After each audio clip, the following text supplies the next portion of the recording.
Hello दोस्तों, welcome to Chalo bag Bharo Nikal पड़ो। आज हमारे साथ एक बार फिर है प्रशांत पोद्दार, वीना वर्ल्ड के टूर मैनेजर। पिछली बार जब हम प्रशांत से मिले थे तब हमने टर्की विजिट की थी और हमारे एपिसोड की थीम थी टर्की। इस time we are going to talk about the United Arab Emirates, UAE जिसे कहा जाता है। ये एमिरेट्स क्या है, ऑफ कोर्स प्रशांत से पूछेंगे, बट मोर सो हमारे एपिसोड की ये थीम होने वाली है Abu Dhabi and Dubai, which are the two biggest cities in the UAE. So Prashant, welcome back to Chalo bag Bharo Nikal पड़ो। पहला सवाल यही है कि यूनाइटेड अरब एमिरेट्स मतलब, जैसे इस कंट्री के नाम में ही एक्सप्लेनेशन है कि ये अरब एमिरेट्स है, वो यूनाइटेड है, एक साथ है। तो ये कौन से एमिरेट्स हैं और कितने एमिरेट्स हैं?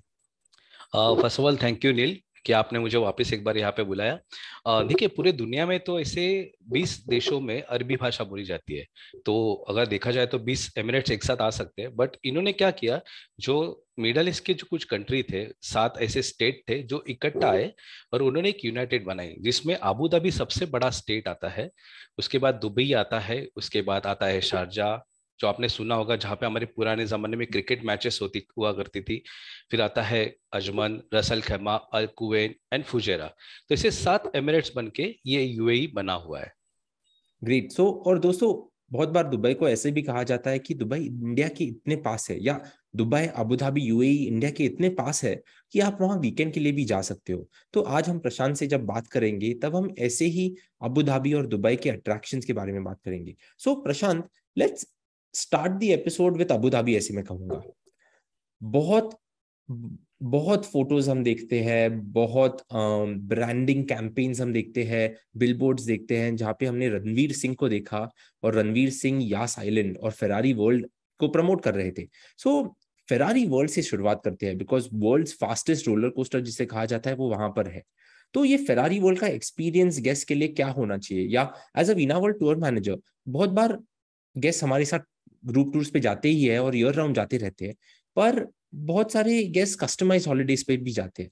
तो अगर मैं फेरारी वर्ल्ड जा रहा हूँ, मुझे ऐसे दिखता है कि ओ माय गॉड, इधर तो 15 राइड्स है, 20 राइड्स है। तो ऐसी कौन सी राइड्स है जो करनी चाहिए, या आप क्या सजेस्ट करोगे, आपका फेरारी वर्ल्ड का हाफ डे कैसा होना चाहिए? देखो, फरारी वर्ल्ड अगर आप कंसेप्ट लाते हो ना, तो सबसे पहले हमारे दिमाग में इटली आता है। क्योंकि जो फरारी कार जो थी वहां से आई थी, और उन्होंने यही कंसेप्ट लेके यास आइलैंड जो है वहां पे उन्होंने ये बनाया है। और मैं चाहता हूँ कि यहाँ पे अगर आप कितने भी गर्मी में आओ या ठंड में आओ, एक एसी टेम्परेचर होता है, एक टेम्परेचर सेट किया रहता है। उसी के अंदर इंडोर थीम पार्क अगर आप कहेंगे तो ये होते हैं। उसमें अलग अलग राइड्स है, सीनियर्स के लिए, बच्चों के लिए, यंगस्टर के लिए, जो थ्रिलिंग राइड्स करना चाहते हैं ये भी राइड्स कर सकते हैं। और उसके बाद कुछ फरारी में जाने के बाद, फरारी वर्ल्ड में जाने के बाद, वहाँ पे फरारी कार्स होते हैं, उसके साथ आप वहाँ पे फोटोग्राफी कर सकते हो। स्पेशली स्मॉल राइड्स भी होती है। तो अलग अलग ये राइड्स होती है, और around 4-5 hours is more than enough for Ferrari World. So दोस्तों, एक प्रशांत ने इंपॉर्टेंट पॉइंट बताया कि हमें हमेशा लगता है कि यूएई में वेदर गर्म होगा, पर अगर आप यूएई समर्स में जाते हो तो ऑफ कोर्स वेदर तो गर्म होता ही है, पर मोस्ट ऑफ द प्लेसेस जिनके बारे में आज हम बात करेंगे, वो वहां पे तो यूनिवर्सली एसी होता है, यूनिवर्सली एयर कंडीशन जिसे हम कह सकते हैं। एसी तो हर जगह पे होता है, तो कभी कभी ऐसे लगता है कि ऑफ कोर्स बाहर आपको बहुत गर्म होता है, पर आप अंदर जब जाते हो तब आपको बहुत ठंड लगती है। सो एक ऑप्टिमल टेम्परेचर कभी मिलता नहीं है। तो ये था फेरारी वर्ल्ड। उसके साथ अबू धाबी में है एक ब्यूटीफुल मॉस्क जिसका नाम है शेख जायद मॉस्क, या जिसे ग्रैंड शेख जायद मॉस्क भी कह सकते हैं। तो ऑफ कोर्स कितने भी आप फोटोज देखो, you have to visit it to actually experience it. तो प्रशांत, आपका एक्सपीरियंस शेख जायद मॉस्क का कैसा रहा, और ऐसे कौन से इंस्ट्रक्शंस आप देना चाहोगे, क्योंकि mask is a place of worship. तो बहुत बार जब हम प्लेस ऑफ वर्शिप में जाते हैं इंडिया में या किधर भी बाहर, कुछ रूल्स रहते हैं, कुछ ट्रेडिशंस रहते हैं जो हमें फॉलो करने होते हैं। तो शेख जायद मॉस्क पे थोड़ा अगले 2 या 3 मिनट डिस्कशन करते हैं। श्योर नील। देखिए, शेख जैद मॉस्क ना, बेसिकली उसे ग्रैंड मॉस्क कहा जाता है। ग्रैंड का मतलब होता है बड़ा। और यहाँ के जो शेख है ना, उनका एक ड्रीम हुआ करता था पहले से ही, कि जो भी उसके उनके कंट्री में जो भी चीज बनाई जाए, तो ये ग्रैंड होनी चाहिए, नंबर 1 होनी चाहिए। तो अगर आप वो मॉस्क में जाते हो तो बड़े बड़े मीनार है, जो अजान बजता है वहां से अवाम के लिए, और सेकेंड थिंग एक बड़ा शैंडिलियर है वहां पे। तो दुनिया का सबसे बड़ा कारपेट जो है जो ईरान से मंगाया हुआ वहां पे दिखाई देता है। तो ऐसे कहा जाता है बहुत सारे लोग वहां पे जाके प्रेयर कर सकते हैं। और बेसिकली यहाँ पे जो रिलीजन है वो मुस्लिम रिलीजन है। तो जैसे हमारे साउथ इंडिया में जब अगर आप टेम्पल में जाते हो तो एक ड्रेस कोड होता है, जैसे लोग लुंगी या साड़ी पहन के जाते हैं, वैसे ही यहाँ पे है। अगर आप लेडीज जाते हैं तो उनको फुल ड्रेस पहनना पड़ता है विदाउट नेट। अगर आप पंजाबी ड्रेस लेके जाते हो तो ही अलाउ है, अगर नेट वाला पंजाबी ड्रेस होगा वो भी अलाउ नहीं है, या आपको स्कार्फ लेके जाना पड़ता है। और जेंट्स को फुल पैंट, या अगर आप शॉर्ट पैंट गलती से पहनते हो तो वहां पे आपको कोई मतलब जैसे लुंगी या कपड़ा जैसा होना चाहिए आपके पास, वो जो आप लपेट के अंदर जा सकते हो। तो ऐसे ही ये ग्रैंड मॉस्क है, बहुत ही खूबसूरत ऐसे ही ग्रैंड मॉस्क है। दोस्तों ये एक इम्पॉर्टेंट पॉइंट है। बेसिकली अगर आप सोचोगे, जो कुछ भी हमें प्रशांत ने कहा, स्किन हमारी दिखानी नहीं है जब हम मॉस में जा रहे हैं। राइट। तो अगर हम स्लीवलेस पहन के जा रहे हैं तो हम नहीं जा सकते, शॉर्ट्स पहने हुए हैं तो नहीं जा सकते। तो अगर आप ग्रैंड मॉस जा रहे हो क्योंकि बाहर से वो इतना अच्छा दिखता है, it will be a very bad scenario, ऐसे मैं कहूंगा कि अगर आप अंदर ना जा सको। पर उन्होंने सारी चीजें ध्यान में रख के, ऑफ कोर्स वहां पे आप एक कपड़ा लेके यू कैन इंश्योर कि अगर आपने शॉर्ट्स पहने हैं तो आप आपके लोअर लेग्स कवर कर सकते हो, so you can also take care of that. Of course Prashant, इस एपिसोड में हम Abu Dhabi to Dubai, Dubai to Abu Dhabi, Abu Dhabi to Dubai बहुत बार करेंगे। तो चलो फिर आते हैं दुबई। दुबई में है world's tallest building, Burj Khalifa. And Burj Khalifa is in the Dubai Mall complex, ऐसे कहा जाता है। तो मेरे दो सवाल है। पहला सवाल, पहले सवाल से स्टार्ट करते हैं। अगर बुर्ज खलीफा के टॉप डेक या ऑब्जर्वेशन डेक पे मुझे जाना है तो वो क्या प्रोसेस होती है? क्या मुझे प्री बुक करने पड़ते हैं टिकट्स, या मैं ऑन द काउंटर जा सकता हूँ? अगर मैं एक ग्रुप हूँ, do you recommend pre booking tickets या यहाँ से? क्योंकि बिना वर्ल्ड के ग्रुप की एक खासियत है कि हम सारे, हाँ, हमारे टूर में सारी चीजें ऑल इंक्लूसिव होती है, हम टिकट्स इंक्लूड करते हैं। But if someone is going to Dubai और उन्हें बुर्ज खलीफा विजिट करना है और दुबई मॉल विजिट करना है, तो ऐसे कौन से अट्रैक्शन है जो मुझे देखने चाहिए? हाँ, ये जो बुर्ज खलीफा है ना, ये कनेक्टेड टू दुबई मॉल, तो दुबई मॉल से कनेक्टेड है। अगर आप इनडायरेक्टली जाते हो वहां पे, और मतलब आपके पास अगर बुकिंग पहले से ही रहेगी तो आपको कोई प्रॉब्लम नहीं होता। आप किसी भी सीजन में कोई भी किसी भी डेट पे जाते हो। हाँ, मगर अगर आप सीजन में जाते हो या अगर उस डे पे आते हो, बेसिकली फ्राइडे सैटरडे, क्योंकि जैसे हमारे इंडिया में संडे को छुट्टी होती है वैसे ही वहां पे फ्राइडे को छुट्टी होती है। तो अगर वहां पे आप उस समय जाते हो तो आपको ऑन द स्पॉट टिकट नहीं मिलती है, और उसका जो रेट है ये ज्यादा रेट है, मतलब 3 गुना ज्यादा रेट है। तो अगर आप ग्रुप टूर में जाते हो या आप कस्टमाइज जाते हो, तो अगर आप प्री बुकिंग करके जाते हो तो ये आपके लिए बेनिफिट होता है। तो ऐसे आप जा सकते हो।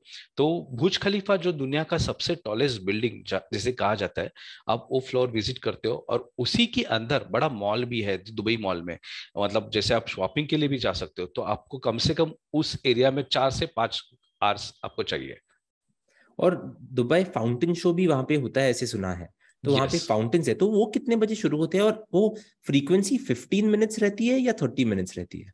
नहीं, एक्चुअली ये जो होता है ना फाउंटेन शो, एक 5 मिनट का होता है या 4 या 5 मिनट्स का होता है। बट उनके टाइमिंग जो होते हैं ना अलग अलग होते हैं, जैसे कि 6 बजे स्टार्ट हुए, 7 o'clock स्टार्ट हुए, 6:30 हो गए, तो आधे घंटे के बाद होता है। अगर विंटर है तो लोग शायद 5 बजे भी चालू करते हैं, तो आप 5 बजे भी देख सकते हो इन विंटर टाइम। दोस्तों अगर आप दुबई मॉल के विसिनिटी में हो तो मैं ऐसे सजेस्ट करूंगा कि अगर आप शाम को वहां पर हो and if your programme permits, जरूर ये फाउंटेन शो देखिए। क्योंकि कभी कभी उनके अलग अलग थीम्स रहते हैं, कभी बॉलीवुड रहता है, कभी हॉलीवुड रहता है। और कभी शाम को अगर आप बुर्ज खलीफा के आजू बाजू में हो तो बुर्ज खलीफा के फसाड पे वो प्रोजेक्शंस भी करते हैं, तो वो देखने को बहुत मजा आता है। तो प्रशांत, ऑफ कोर्स बुर्ज खलीफा से जाते हैं एक famous attraction of Dubai, that is the desert safari. अभी डेजर्ट सफारी में बहुत चीजें हम कर सकते हैं, पर कोई कोई लोगों को ऐसे लगता है कि ऑफ कोर्स कैमल राइड तो रहेगी ही, और डिनर, डेजर्ट डिनर रहेगा। पर ये डेजर्ट सफारी का दिन, ऑफ कोर्स डेजर्ट सफारी का दिन आई थिंक आफ्टरनून में शुरू होता है। तो वहां पर ऑफ कोर्स हमारे बहुत सारे इंस्ट्रक्शंस रहते हैं कि कम खाइए, ज्यादा मत खाइए डेजर्ट सफारी के पहले। तो वो क्यों रहते हैं और ऐसे कौन से एक्टिविटीज है जो हम कर सकते हैं, of course at our own cost, और या जो डेजर्ट सफारी के इस पैकेज में इंक्लूड होते हैं? क्योंकि सारे ट्रैवलर्स ऑफ कोर्स एक बार तो डेजर्ट सफारी करते ही है, बिकॉज अगर आप यूएई जा रहे हो तो आपको डेजर्ट सफारी करनी ही है। तो ऐसी क्या क्या चीजें हैं जो हमें ध्यान में रखनी चाहिए जब हम दुबई में या अबू धाबी में या यूएई में डेजर्ट सफारी के लिए जाते हैं? देखिए कैसा होता है ना, बेसिकली दुबई में अगर आप देखते हो ना, तो जितने भी अट्रैक्शन है ना, बहुत अच्छा है। मतलब ऐसे लगता है कि एक अगर अच्छा है तो उससे दूसरा उससे अच्छा रहता है। बट डेजर्ट सफारी जो है उसे सनसेट सफारी, ड्यून सफारी भी कहा जाता है, जो टूर का सबसे हाईलाइट है। या अगर आप टूर दुबई टूर में जाते हो ना, तो दुबई टूर का सबसे हाईलाइट पॉइंट जो होता है वो डेजर्ट सफारी होता है। क्या होता है उसके बारे में आपको मैं पहले जल्दी से बता दूं। सबसे पहले होते हैं, आप 3:30 निकलते हो और लैंड क्रूजनर आपके लिए वेट करते हैं। ठीक है, लैंड क्रूजनर से आप निकलते हो। देखो लैंड क्रूजनर में बैठना एक बड़ी बात है, क्योंकि हमारे इंडिया में बेसिकली लैंड क्रूजनर कोई ज्यादा यूज नहीं करता है। आप लैंड क्रूजनर में बैठते हो, फिर वो लैंड क्रूजनर वाला जो आपको रिसीव करता है, जो लेफ्ट हैंड साइड बैठ के अरेबिक ड्रेस में वो गाड़ी चलाता है। एक्चुअली रहते तो इंडियन या पाकिस्तानी, बट वो अरेबिक ड्रेस पहनते हैं। उनका जो पहनावा होता है एक अरेबिक होता है। तो देखने भी बहुत मजा आता है कि ये आपको कैसे लेके जाता है। और जैसे ही डेजर्ट स्टार्ट होता है तो वो गाड़ियों की हवा कम करता है एंड जिगजैग करते हुए, ऊपर नीचे करते हुए वो लेके जाता है। It's amazing experience. और क्या होता है, जिगजैग करने की वजह से ना, किसी को शायद स्टमक प्रॉब्लम हो या किसी को शायद डाइजेशन ना हो, इसलिए हम लोग कहते हैं कि आप थोड़ा आज का लंच लाइट कीजिए। और डेजर्ट सफारी में जाने के बाद जैसे 1-1.5 घंटे का सफारी होता है, आप कैंप के पास पहुंचते हो। वहां पे एक शामियाना रचाया जाता है। शामियाना में बीच में एक स्टेज होता है, जहाँ पे बेली डांस, तनोरा डांस, ऐसे डांस होते हैं। एंटर करने के बाद वहाँ पे मेहंदी कॉर्नर होती है, हुक्का पार्लर होता है। उसके बाद अरेबिक ड्रेस में आप फोटोग्राफी पहन के, मतलब ये विदाउट कॉस्ट है नील, तो आप ये पहन के फोटोग्राफी कर सकते हो। देन आपको वेलकम के लिए अरेबिक कॉफी दी जाती है, खजूर दी जाती है। तो ऐसे ही आपका वार्म वेलकम वहाँ पे किया जाता है। And if you want to drink some liquor, तो वहाँ पे स्पेशली लीकर के लिए भी सुविधा होती है, बट ये आपको कॉस्ट देके पे करनी पड़ती है। तो ऐसे ये डेजर्ट सफारी का एक्सपीरियंस होता है, जो 9:30 तक होता है, और हम लोग वापस रिटर्न आते हैं। सो दोस्तों, ये जो डेजर्ट सफारी की इवनिंग है वो शुरू होती है डेजर्ट ड्यून से। फिर आपका एक कल्चरल प्रोग्राम होता है, ग्रेट डेजर्ट डिनर होता है, और वापस आप होटल तो आते ही हो। तो प्रशांत, ये भी सुना है कि गोल्ड सूक, दुबई का gold souk is very famous. Hmm. Now जब हम दुबई गोल्ड सूक विजिट करते हैं तो इतने सारे गोल्ड के शॉप्स दिखते हैं, पता नहीं चलता है कि क्या लेना चाहिए क्या नहीं लेना चाहिए। Of course by law I think 10 grams ही अलाउड है, you can actually get into India. So अगर हम दुबई सूक जा रहे हैं तो चलो, एक चीज है कि गोल्ड खरीदना, पर अगर मेरा मूड ना हो गोल्ड खरीदने का, तो ऐसी क्या चीजें हैं जो जो मुझे गोल्ड सूक में जाके देखनी चाहिए? क्योंकि ऑफ कोर्स लोगों के पास टाइम तो होता है, पर हर किसी ट्रैवलर को गोल्ड तो खरीदना नहीं है। तो अगर मैं गोल्ड नहीं खरीद रहा हूँ तो आप क्या सजेस्ट करोगे मुझे करना चाहिए? देखिए नील, एक बार ऐसा हुआ था, मैं एक वुमन स्पेशल टूर करा था, और वुमन स्पेशल जो भी करता है, स्पेशली जो हम लोग उनको गर्ल्स कहते हैं या लड़कियां कहते हैं, वो जो लड़कियां होते हैं ना, इसी दिन के लिए वेट करते हैं कब जाए और गोल्ड परचेस करे। या आप फैमिली टूर करते हो, तो ऐसा नहीं है कि आप जाओ वहां पे परचेसिंग करो, बट जो भी आता है ना, वहां पे कुछ ना कुछ गोल्ड परचेस करता है, क्योंकि वहां पे एक माहौल ही अलग है। गोल्ड सुक का मतलब होता है गोल्ड मार्केट, ठीक है।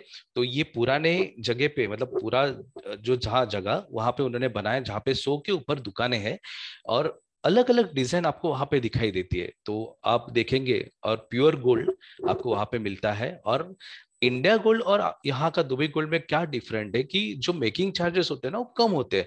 ऐसे बेसिकली ऑफिशियल जो है 45,000 तक आप कुछ भी परचेस कर सकते हो दुबई में।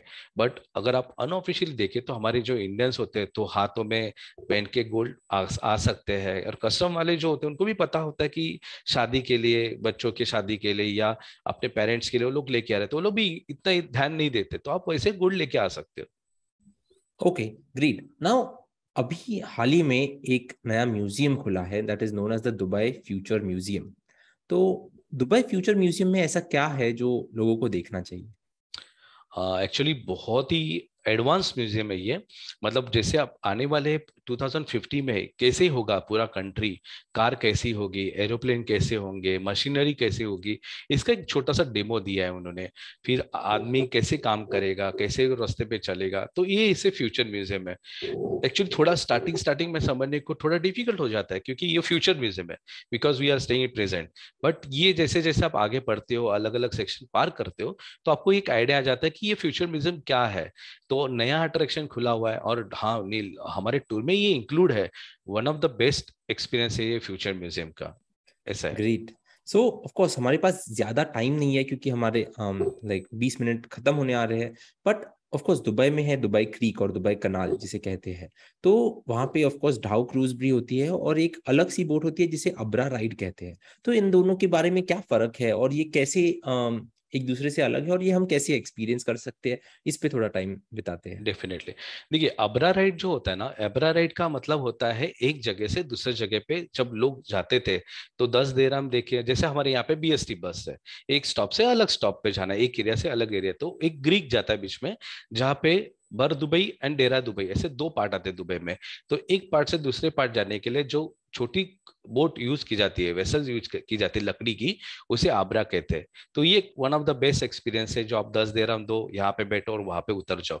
तो अगर आप घूम के जाते हो तो आपका टाइम ज्यादा टाइम जाता है, अगर आप अबरा से जाते हो तो 5 मिनट में आप वहां पे पहुंच जाते हो और एक अलग सा एक्सपीरियंस भी आता है। और रही बात डाउ क्रूज की, देखिए दुबई में कोई नेचुरल रिवर नहीं है या नेचुरल रिसोर्सेस नहीं है। तो इन्होंने क्या किया है कि जो समुद्र का पानी है ग्रीक है, उसके आजू बाजू ऐसे स्काई स्क्रैपर्स बनाए हैं और अट्रैक्शन के लिए, क्योंकि ऐसे कहा जाता है कि दुबई में ऑयल जल्दी खत्म होने वाला है। तो दुबई का जो शेख है उनके पास काफी बड़ा विजन है, तो वो दुबई को ऐसे अट्रैक्शन लाना चाहता है या टूरिज्म पे डेवलप करना चाहता है कि लोग उसके बाद भी लोग आए यहाँ पे और दुबई को इनकम आते रहे, टूरिज्म बढ़ता रहे। तो उन्होंने डाउ क्रूज बनाया है और वो ग्रीक के अंदर शाम को ये क्रूज निकलती है, जहाँ पे म्यूजिक एंड डिनर चलता है, जो लोग वहां पे आके दोनों साइड ग्रीक में जो दुबई के स्काई स्क्रैपर से ये देख सकते हैं। ग्रेट। सो प्रशांत, एक फाइनल सवाल, क्योंकि दुबई में इतनी चीजें हैं, अबू धाबी में इतनी चीजें हैं। अबू धाबी में अभी लूव्र म्यूजियम खुला है, जल्दी ही गुगनहाइम म्यूजियम खुलने वाला है। अबू धाबी में एमिरेट्स पैलेस है। अगर हम दुबई के बारे में बात करें तो बॉलीवुड पार्क्स है, दुबई फ्रेम है, मॉल ऑफ द एमिरेट्स है जहाँ पे स्की दुबई है, और बहुत सारी चीजों के बारे में हम बात कर सकते हैं, पर वो अगली बार बात करेंगे। मेरा एक फाइनल सवाल, अबू धाबी में हाल ही में एक नया अट्रैक्शन पॉपुलर होने लगा है। वो खुला तो बहुत सालों के लिए है पर सडनली पॉपुलर होने लगा है, वो है Warner Brothers. Now Abu Dhabi में हमेशा यास आइलैंड में of course Yas Water World था, यास फेरारी वर्ल्ड है, पर उसके साथ Abu Dhabi has a new attraction, new amusement park जिसे वार्नर ब्रदर्स कहा जाता है। इसकी एक खासियत फेरारी वर्ल्ड जैसी ही है कि this is completely air conditioned from inside. तो वार्नर ब्रदर्स में कितना टाइम लग सकता है, कितने राइड्स है, कुछ उसके बारे में थोड़ा अगर आप बताओगे। ओके। एक्चुअली मैं अभी फिलहाल गया था मई में, तो ऐसा था कि गर्मी तो हो रही थी बट ऐसे लगा ही नहीं कि गर्म हो रहा है, क्योंकि हम लोग एयर कंडीशन बस से होटल से निकले, बस में बैठे, बस से यास आइलैंड पहुंच गए। यास आइलैंड में टिकट काउंटर से एंटर किया तो 4-5 घंटा इनफ हो जाता है। और पूरे जो राइड्स है वो अंदर के साइड है, तो आप कैफेटेरिया जाते हो, वॉशरूम जाते हो, या उनके अलग अलग राइड्स है, ये पूरे एयर कंडीशन में होता है, तो ऐसे लगता ही नहीं है। और जैसे ही शाम हो जाती है दुबई की या अबू धाबी की, तो डेजर्ट होने की वजह से जल्दी तपता भी है, उतना जल्दी ठंडा भी हो जाता है, तो शाम को प्लेजेंट टेम्परेचर हो जाता है। तो ऐसे लगा ही नहीं कि गर्मी हो रही है। तो ऐसे ही वार्नर ब्रदर्स 4-5 घंटे में हम लोग राइड करके वापिस आए थे। तो ऐसा ही वार्नर ब्रदर्स है। ग्रेट। सो दोस्तों, जैसे हमने स्टार्ट की हमारे एपिसोड की स्टार्ट की फेरारी वर्ल्ड से, हम एंड करेंगे वार्नर ब्रदर्स से। दुबई के या अबू धाबी की इतने सारे अट्रैक्शंस आप विजिट कर सकते हो कि हम हमेशा कहेंगे कि एक ट्रिप तो काफी नहीं है।